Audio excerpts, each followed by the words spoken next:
আসসালামু আলাইকুম স্টুডেন্টসরা, সবাই কেমন আছো? নিশ্চয়ই ভালো আছো। Welcome to my channel MS tutorial.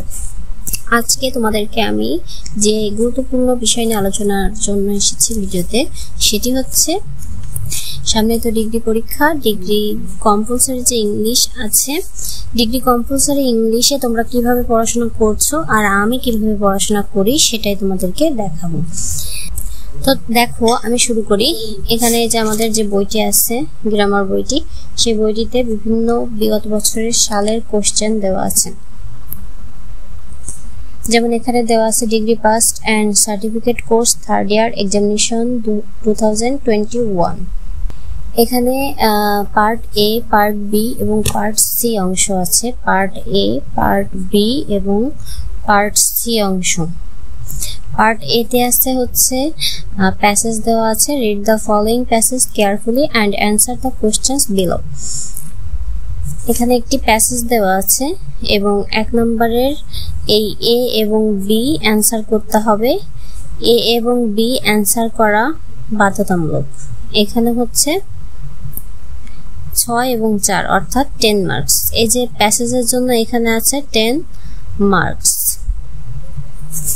এখানে 10 মার্কস বাধ্যতামূলক। এখানে অ্যাটেন্ড করতেই হবে, অর্থাৎ আমাদের যে রেগুলার যেসব সাবজেক্ট আছে, যার যে ধরনের সাবজেক্টে ক বিভাগে যে তোমার থাকে 1 নম্বরের যে সংক্ষিপ্ত প্রশ্ন থাকে, তো এইখানে সংক্ষিপ্ত প্রশ্ন জায়গায় প্যাসেজ দিছে এবং প্যাসেজে কিন্তু 1 নম্বরে এ এবং বি এর উত্তর অবশ্যই বাধ্যতামূলক করাই লাগে।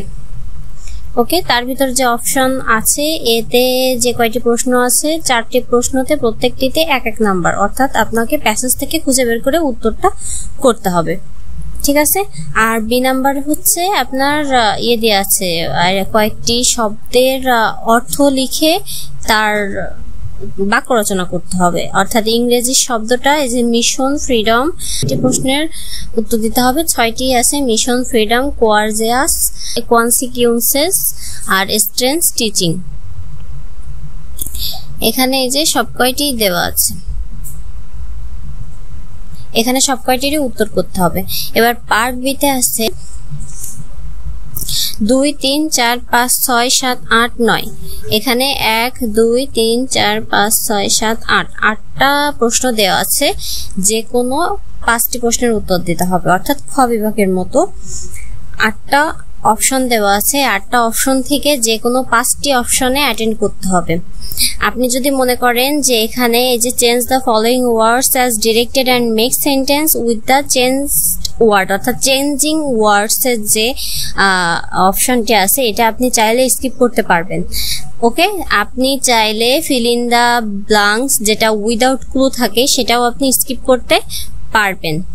আপনি চাইলে এখানে এই যে উইথিন ব্র্যাকেটস, অর্থাৎ ব্র্যাকেটস এর ভিতর যে ভার্বগুলো দেয়া থাকবে, আপনি পারফেক্টলি এখানে অ্যান্সার করবেন, অর্থাৎ উইথ ক্লু সহ যেটা দেওয়া থাকবে, আপনি চাইলে এটাতে অ্যাটেন্ড করতে পারছেন।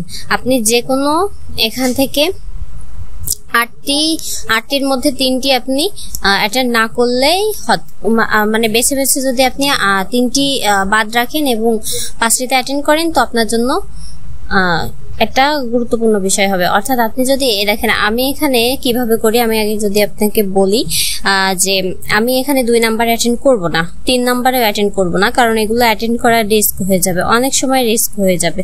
ঠিক আছে। তো সহজ পদ্ধতিতে আমি এখানে use correct form of verbs within brackets যেটা আছে, এটা আমি অ্যাটেন্ড করব, অর্থাৎ আমি উইথ গুলোতে অ্যাটেন্ড করব। হ্যাঁ, আমি অ্যান্টোনিম এবং সিনোনিমে অ্যাটেন্ড করব, এটা অবশ্যই কমন থাকবে। এটার অনেক অপশন থাকে, সিনোনিম অ্যান্টোনিমের একটি ওয়ার্ডের অনেকগুলো অপশন থাকে, তো টিচাররা এটা অবশ্যই আমাকে অ্যাপ্রোচ করবেন, অর্থাৎ আমি এখানে মার্কস পাওয়ার সম্ভাবনা আমার বেশি। এবার WH কোশ্চেন, এটা আমার জন্য অনেক সহজ এবং ইজি, এটাতেও আমি অ্যাটেন্ড করব। এবার এখানে যে রিয়ারেন্স আছে, রিয়ারেন্স আমি সাজাতে পারবো। রিয়ারেন্স এই যে সেন্সিবল সেন্টেন্স, এই প্রত্যেকটি সেন্টেন্সকে সাজাতে হবে, অর্থাৎ এই এ নাম্বারে যেটুক উল্টাপাল্টা সেন্টেন্স আছে, এটা আমাকে সাজাতে হবে। আমি এগুলো পারবো। আমি সাবজেক্টের পর অক্সিলারি ভার্ব, তারপর মূল ভার্ব দিয়ে বাক্যাংশ দিয়ে আমি সাজিয়ে দিতে পারবো টেন্স অনুযায়ী। তো 7 নম্বরেও আমি অ্যাটেন্ড করব, কিন্তু পাংচুয়েশন মার্কসে আমি অ্যাটেন্ড করব না, কারণ পাংচুয়েশন মার্কসে অ্যাটেন্ড করলে অনেক সময় দেখা যায় আমি আমার মতো দাড়ি কমা ফুল স্টপ বসালাম, কিন্তু যেটা অ্যান্সার থাকে ওটাই স্যাররা দেখে, এজন্য আমি এটাতেও অ্যাটেন্ড করব না। আর translate the following passage into English, এটাও আমার জন্য সহজ, এটা আমি বাংলা থেকে ইংলিশ আমি করতে পারবো টেন্স অনুযায়ী, তো আমার এতেও আমার সমস্যা হবে না। তো আমি অ্যাটেন্ড করতেছি, আমি 2 নাম্বার বাদ রেখে 2 নাম্বার আমি বাদ দিচ্ছি, 3 নাম্বারও আমি বাদ দিচ্ছি। আর এখানে 4 নাম্বারে আমি অ্যাটেন্ড করছি, 5 নাম্বারেও অ্যাটেন্ড করছি, 6 নাম্বারে অ্যাটেন্ড করছি, 7 নাম্বারে অ্যাটেন্ড করছি, 8 নাম্বার আমি বাদ রাখছি এবং 9 নাম্বারে অ্যাটেন্ড করছি। অর্থাৎ আমার 5টি অলরেডি হয়ে গেছে। 4 1 2 3 4 5, এই যেখানে 4 থেকে 4 5 6 7 এবং 9 আমি অ্যাটেন্ড করছি। অতএব আমার এখানে সহজে আমি 20 মার্কস পেয়ে যাব ইনশাআল্লাহ। এবার আমি যদি সিপার্সে আপনাদের দেখাই, সিপার্সেও কিন্তু বলছে অ্যান্সার এনি 5, এখানে কোশ্চেনও আছে, আমি আপনাদের গুণে দেখাই। এখানে যে 1টা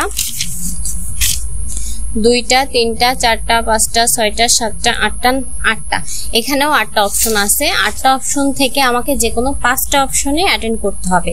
তো এখানে প্রথমে 2020 সালে এখানে প্রথমে পড়ছিল প্যারাগ্রাফ, তো আমি প্যারাগ্রাফে অ্যাটেন্ড করব, কারণ প্যারাগ্রাফ আমাকে কম পরিসরে লিখতে হয় এবং মূল কথাটা ধরে লিখতে হয়, তাই আমি প্যারাগ্রাফে অ্যাটেন্ড করব। এরপর রিপোর্টে আমাকে কিছু রুলস মেনটেন করতে হয়, যেটা আমি অন্যান্য ভিডিওতে আমি দেখিয়েছি যে রিপোর্ট কিভাবে লিখতে হয়। শর্টেও আছে, আপনারা চেক করে নেবেন, এবং পোস্টেও আছে রিপোর্ট লেখার যেভাবে অরিজিনাল রুল আমি এটা দেখিয়েছি, ওইভাবে আমি রিপোর্ট অ্যাটেন্ড করব এবং এখানেও আমি আশানুরূপ মার্কস পাবো। ওকে, লেটারে যে নিয়ম আছে, অর্থাৎ 6টি যে রুল থাকে লেটার লেখা, সেই 6টি রুল আমি মানতে পারবো, অতএব এটাও আমি অ্যাটেন্ড করব। অ্যাপ্লিকেশন লিখতে অবশ্যই কোনো ঝামেলা হওয়ার কথা না, অ্যাপ্লিকেশনও আমি অ্যাটেন্ড করব। অ্যাপ্লিকেশনের রুল মেনটেন করে বিষয় এবং বাকি যে বিষয়ে আসুক না কেন, প্রিন্সিপাল বরাবর হোক আর যার বরাবরই হোক, ইনশাল্লাহ পারা যাবে। অর্থাৎ আমি 10 11 12 13তে অ্যাটেন্ড করছি, আমার এখানে 4টি অপশন অ্যাটেন্ড হয়ে গেছে। এরপরে আছে এসে যদি কমন আসে তো এসে অনেক লেখা, এসেতে মার্কস কিন্তু একই, অর্থাৎ আপনার এখানে মার্কস প্রত্যেকটার জন্য বরাদ্দ করা হয়েছে 5টা অপশনে 10 মার্কস, ঠিক আছে। তো 10 মার্কস পাওয়ার জন্য এসে কতটুকু লিখতে হবে সেটা বিষয়।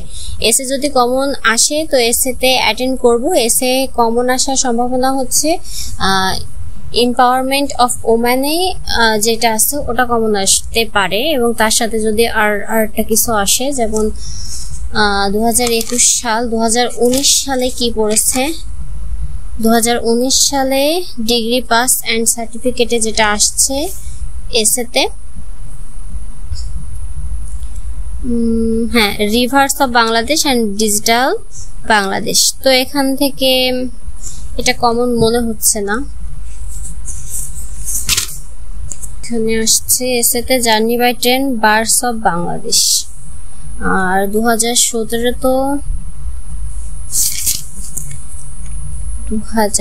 2017তে এসে আসছে impact of social media on the young generation, necessity of social uprising against food adulteration, duties of students for making Sonar Bangla. তো এখানে সোনার বাংলা অবশ্যই এখন আসার কথা না, এখানে আসবে duties of students for duties of A students, এরকম আসতে পারে। তো empowerment of women and duties of students of A students, এরকম আসলে এটা কমন আসতে পারে। এরপরে কি বলতেছিলাম, এসে নিয়ে যে কথাটি আসলে বলছিলাম যে এসে কমন আসলে লিখবো, না হলে লিখবো না, এটা আমি বাদ রেখেছি, এটা আমার অপশন থেকে বাদ। এরপর অ্যাম্পলিফাই, অর্থাৎ গল্প লেখার যে আইডিয়া, নিজের মতো করে গল্প লিখতে হবে। Amplify any one of the following idea, এরকম আইডিয়া দিয়ে দিবে 2টা, সেই হিসাবে আপনি গল্প লিখবেন। তো যারা এটা পারবেন, ইংরেজি যাদের কাছে লেখাটা কঠিন না, তারা অ্যাটেন্ড করতে পারবেন, কিন্তু আমি করব না, আমি এত রিস্কের ভিতর যাব না, কারণ আমার 10 মার্কসের ব্যাপার, তাই আমি রিস্কের ভিতর যাব না। আর write a dialogue between you and the salesman of a book stall in the Bangla Academy Boimela, আমি ডায়ালগের ভিতরে যাব না, কারণ এসব বানাই লিখতে অনেক সময় লাগে, এসব আমার পক্ষে সম্ভব না। এবার write a poster to make people aware of the danger of child marriage, এখানে পোস্টার লিখতে বলছে একটা, এটা। আর অরে আছে অ্যাডভার্টাইজমেন্ট, এখানে পোস্টার অথবা অ্যাডভার্টাইজমেন্টে আমি অ্যাটেন্ড করব। আমার জন্য পোস্টারটাই বেশি সহজ হবে, পোস্টার লিখতে অনেক কম সময় লাগে এবং এখানে পারফেক্টলি লিখে ফেললে 10 মার্কস আমার পাওয়া অসম্ভব কোনো ব্যাপার হবে না। অতএব আমি 17 লিখবো, 15 লিখবো না, 14 লিখবো না, অর্থাৎ 17, 13, 12, 11 এবং 10, 11, 12, 13 এবং 17 এখান থেকে যে কোনো একটা চুজ করলে আমার জন্য হয়ে যাবে। অতএব আমি এভাবেই কিন্তু পরীক্ষার হলে অ্যাটেন্ড করব। তো আপনারা চাইলে আমার মতো করে অ্যাটেন্ড করতে পারবেন ইনশাল্লাহ। ইংরেজি নিয়ে আর কিন্তু চিন্তা করার কোনো কথা না। আর এখানে যে সমস্যাটা আসছে প্যাসেজ কোনটা আসবে, এটা প্যাসেজ এই যে আপনারা প্রথমে আগে যে কোনো একটা প্যাসেজের বাংলা অনুবাদ সেটা আগে পড়ে নেবেন এবং বাংলা অনুবাদের পরে নিজে নিজে ইংরেজি পড়বেন এবং এক এক লাইন বাংলা মনে করে করে সেটা বলার চেষ্টা করবেন। ডিগ্রি 3rd ইয়ারে পড়লে ইংলিশ অনেক কিছু যেটা কমন থাকে, ইংরেজি ওয়ার্ডের যেগুলো কমন থাকে এগুলো আশা করি পারা যায়, ইংরেজি প্যাসেজ অনেকেই বুঝতে পারা যায়।